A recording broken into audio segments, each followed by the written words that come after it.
गेले काही दिवस झाले मी तर आजारी आहे, त्यासोबत जाऊलाही आज सकाळी उलट्या झाल्या आणि माझे मिस्टरही आजारी पडलेत.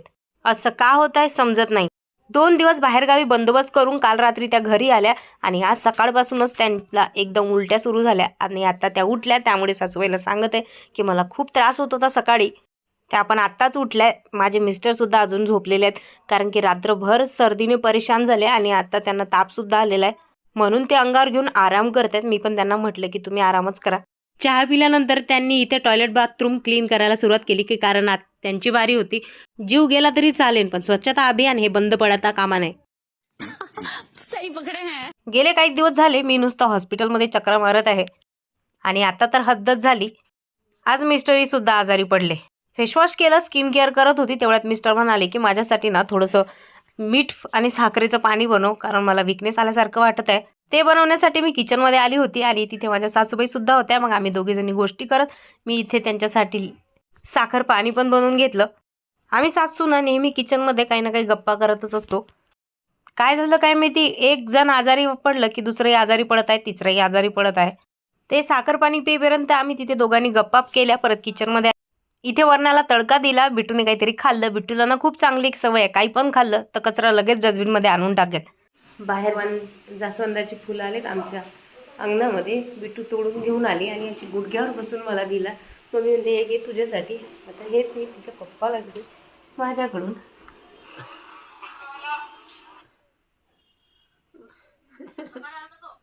काहीच किंमत नाही, बस घेतला खाली, मान डोकं खाली. त्यांना तर मी दिलेल्या फुलांची काही कदर नाही, म्हणून मी त्याच्या हातामधलं हिसकून घेतला आणि माझ्या केसांमध्ये लावून दिलं. किचनमध्ये आल्यानंतर इथे शेंगाची भाजी बनवली. हॉलमध्ये बसून तिघी सासून आम्ही जेवण करत होतो. आज भाऊजी सुद्धा घरीच होते. जेवणावरून गोळी घेतली आणि मी निघाली इंजेक्शन घ्यायला, कारण मला 5 इंजेक्शन दिलेले. आज माझं 3रं इंजेक्शन होतं, जे मी घ्यायला आमच्या चौकामध्ये जाणार होते. सर्वात आधी माझ्या चेहऱ्याला स्टॉल बांधला, क्योंकि मेरा गोरा मुकड़ा कहीं काला ना पड़ जाए इसलिए. मला जे इंजेक्शन दिले डॉक्टरनी, ते इंजेक्शन देताना तर काही त्रास नाही होत, पण ते दिल्यानंतर एवढं त्रास होते, चालता सुद्धा येत नाही. मग मी घरी आली. घरी आल्याबरोबर माझं एक पार्सल आलं. खूप दिवसानंतर आज माझं पार्सल आलं, कारण की तब्येत बरी नसल्यामुळे मी पार्सल वगैरे काहीच बोलत पण नाही आहे आणि त्याचे व्हिडिओ सुद्धा बनवत नाही.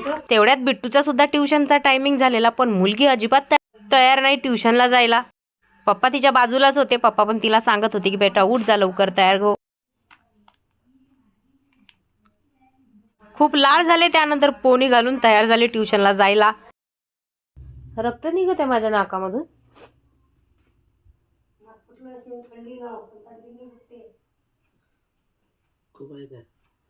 हो, इंजेक्शनच्या डोजने तर नाही होत आहे. गरम चालू आहेत ना गोळ्या.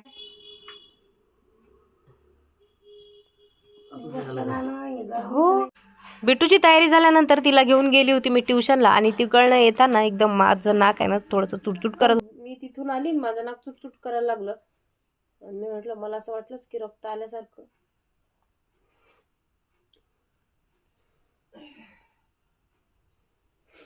काय लागलं माझ्या मागे तर एकच लागलेला आहे. ते मी दुर्लक्ष करून थोडा आराम केला. आराम केल्यानंतर उठली आणि किराणा लिहून घेतला. लिहून घ्यायची झंझट असली की माझं खूपच डोकं दुखतं, कारण की कशी सवय पडली ना डायरेक्ट किराणा दुकानामध्ये जायचं आणि त्या शॉपिंगमधून जे लागते ते घ्यायचं. आणि मला माहिती आहे की माझ्या घरामध्ये मला किती लागतं, एवढे लोक आहेत, एवढ्या लोकांसाठी किती सामान लागतं. ज्या टायमिंगला मी किराणा घ्यायला जात नाही त्यावेळेस मला हा लिहूनच द्यावा लागतो, कारण की आता मला बरं नसल्यामुळे मी हल्ली बाहेर जाणं सोडलंय जास्त तर, म्हणून मग मी लिहून देते. त्यानंतर घरातलं कोणीही जाऊन ते किराणा घेऊन येतं.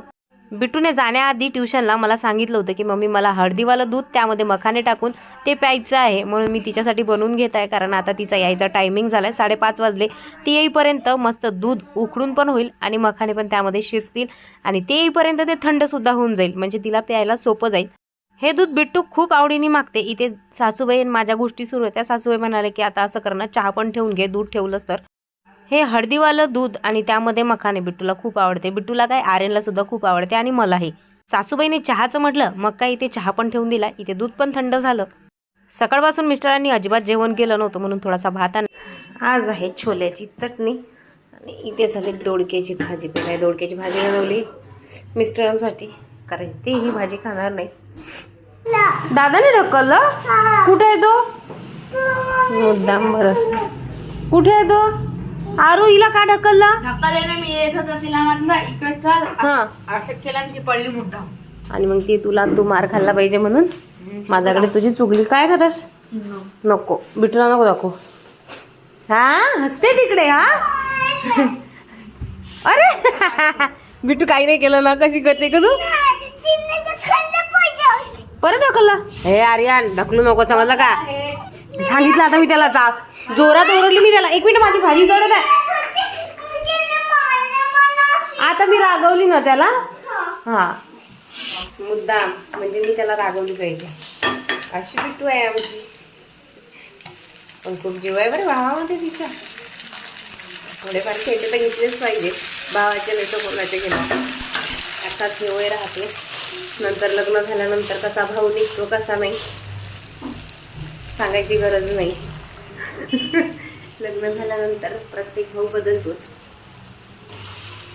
हे मी माझ्या डोळ्यांनी बघितलंय आणि अनुभवलंय सुद्धा.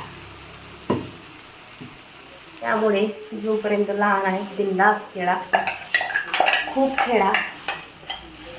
कारण पुढे चालून तुमचं नातं लहानपणी होतं तसंच असेल किंवा राहील हे शक्य नाही.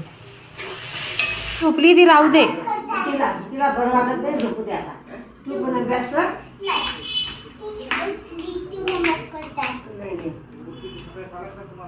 आम्ही आता जेवण झालंय आमचं. जेवणानंतर योगा सुरू आहे आमचा मान खाली करून. हा अजून हा अरे पडसाल बघा हळू. बस बस मलाही माहिती नाही एवढे बिट्टू व्यायाम करून दाखवते. अरे बापरे वा वा वा छान. पण हे सकाळी करायचे मॉर्निंगला.